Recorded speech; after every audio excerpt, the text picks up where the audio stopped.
Listen, we all thought when that awful thing happened just a block from here, the crazy person on some sort of a drug mowing people down. What was our initial thought? Well, Lisa hit the nail on the head, though.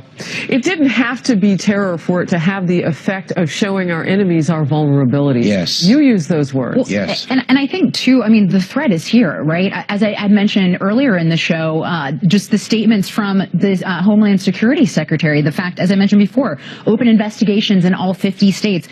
There has been at least 37 ISIS-linked plots to attack our country since 2013.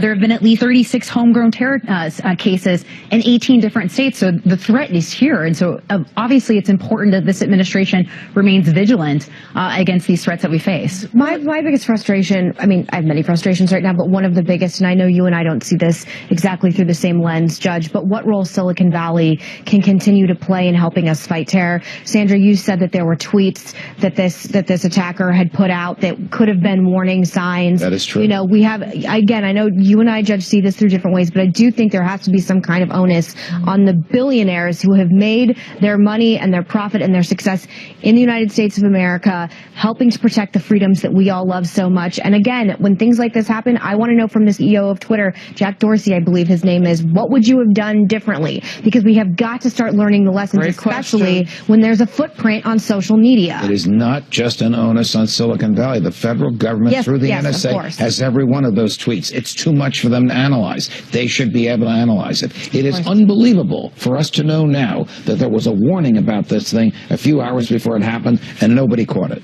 Yeah, nobody in law enforcement caught it. Well, and so is this politically an opening for Republicans? And I know that typically we don't say negative things when the president is off the soil about him, but that doesn't preclude anybody from being negative about the lawmakers at home, right? Right. So is this an opportunity for Republicans to stand up and say, you know what? Who's with them on the issue of a tougher stance on terror? Who's with them on the issue of a one-on-one with Silicon Valley that's not like a alcoholless beer summit, but where they really sit down and they get to the nitty-gritty of where liberty meets protection? And it's not just having 4 random conservatives come meet for an hour. Because remember, they had some conservatives come because they were trying to, suppress conservative news outlets on Facebook. It goes so far beyond that. And I do find in my conversations with people, who defend Silicon Valley, there is a point, we are going to come to a point when terrorists are utilizing social media in the way that they are. Again, warnings on Twitter, and it hasn't seen, at what point are we going to get together with Silicon Valley and with all governments to try and make, I'm not saying all progress, just any kind of progress. Maybe to use this. The tiniest aspect of progress. They didn't need to black site this. It was on Twitter. We move on. Meanwhile, the attack in Manchester is now renewing the debate over the president's travel ban. We've been talking about it a little bit here. We're going to go deeper. But could the ban prevent what we just saw in Great Britain? And will that affect the court's decision? We'll debate it. Stay close.